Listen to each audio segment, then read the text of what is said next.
মধ্যে যখন আল্লাহ পাক রব্বুল আলামিনের ভয়, আল্লাহ পাক রব্বুল আলামিনের ভয় বিধি যখন আঘাত করলো, লোকটা মনে মনে চিন্তা করলো, আমি যে আমার জীবনের মধ্যে কোনো নেক আমল নাই, কোনো ইবাদত নাই, শুধু গুনাহ আর গুনাহ, আমি আল্লাহর দরবারে কি নিয়ে দাঁড়াবো?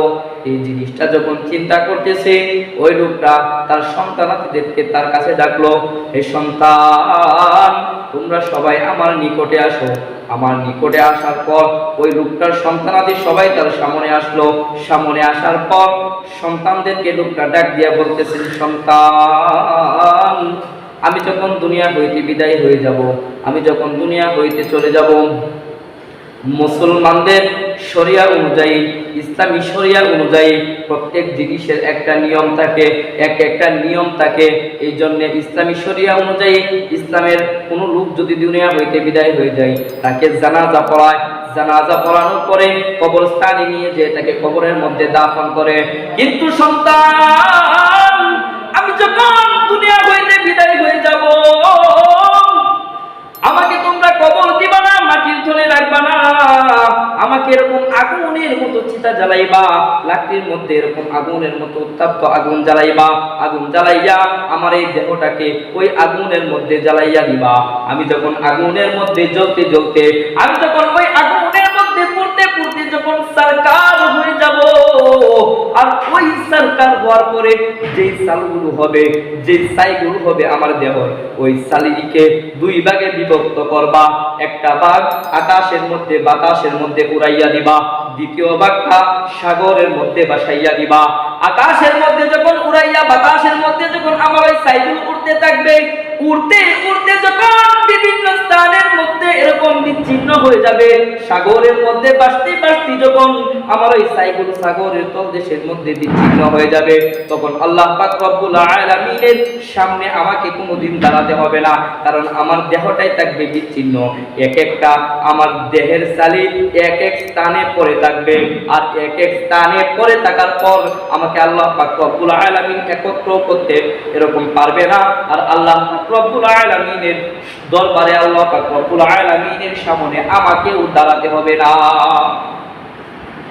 আল্লাহ পাক রব্বুল আলামিন হলেন আলিমুল গায়ব, যেই বাতাসের মধ্যে তার অর্ধেক ছাইগুলোকে উড়াইয়া দিল, যেই সাগরের মধ্যে তার অর্ধেক ছাইগুলোকে বাসাইয়া দিল, ওই বাতাসও আল্লাহর গোলাম, ওই সাগর আল্লাহর গোলাম।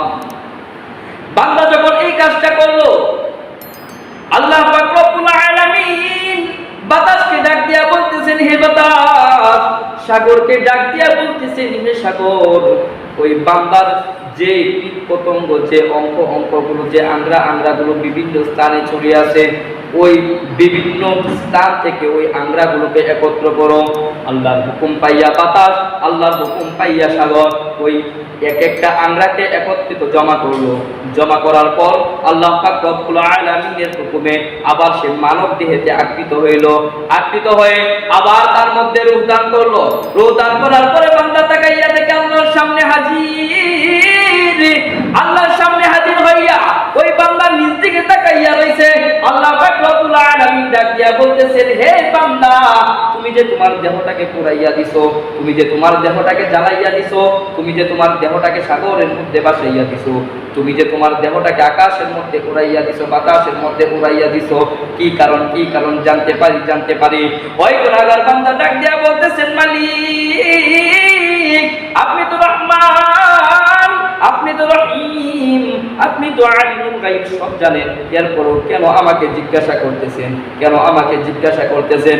আল্লাহ পাক রব্বুল আলামিন ডাক দিয়া বলেন, হে বান্দা, আমি তোমার মুখ থেকে শোনার জন্য তোমাকে জিজ্ঞাসা করতেছি, আমি তোমার মুখ থেকে জানার জন্য তোমাকে জিজ্ঞাসা করতেছি। আমি আল্লাহ সবই জানি, কিন্তু বান্দার মুখ থেকে শুনতে আমার খুব ভালো লাগে, আমার খুব মজা লাগে। ওই গুনাহগার বান্দা ডাক দিয়া বলতেছেন, হে রব্বে কারীম, দুনিয়ার জমিনের মধ্যে আমি শুধু গুনাহ আর গুনাহ করেছি, আমার জীবনের মধ্যে কোনো নেক আমল নাই, আমার জীবনের মধ্যে কোনো ইবাদত নাই, শুধু গুনাহ আর গুনাহ। মানুষ আমার জন্য নাজাতের দোয়া করবে এমন একটা মানুষও নাই। সবার সঙ্গে আমি শুধু দুর্ব্যবহার করেছি, সবার সঙ্গে আমি জুলুম করেছি, অত্যাচার করেছি, বেবিচার করেছি। এই জন্য আল্লাহ, আমি কি নিয়ে আপনার দরবারে দাঁড়াবো, আমি কিভাবে আপনার দরবারে দাঁড়াবো, এই ভয় ভীতির জন্য আমি আমার নিজেকে জ্বালাইয়া দিছি, আমি আমার নিজেকে জ্বালাইয়া এরকম বাতাসের মধ্যে উড়াইয়া দিছি, সাগরের মধ্যে বাসাইয়া দিছি।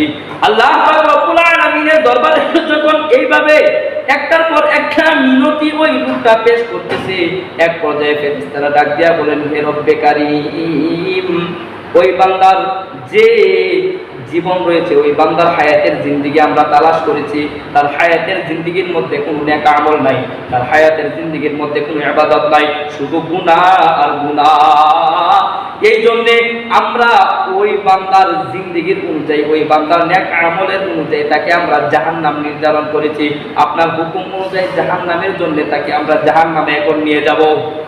আল্লাহ পাক রব্বুল আলামিন ডাক দিয়া বলতেছেন, হে ফেরেশতা, ওই বান্দার নেক আমলের মধ্যে কোনো আমল নাই, কোনো ইবাদত নাই, শুধু গুনাহ আর গুনাহ।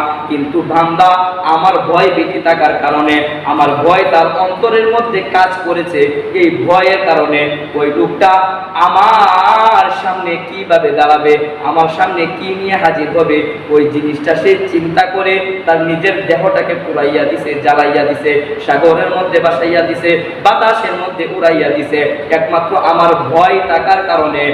ফেরেশতারা, আমি আল্লাহ পাক রব্বুল আলামিন আজকে যদি তাকে জাহান্নামের মধ্যে দেই, আজকে আমি যদি তাকে জাহান্নামের মধ্যে জ্বালাইয়া দেই, আমি আল্লাহ তো রহমান, আমি আল্লাহ তো রহিম, আমি আল্লাহ তো গফফার, আমি আল্লাহ তো সত্তার।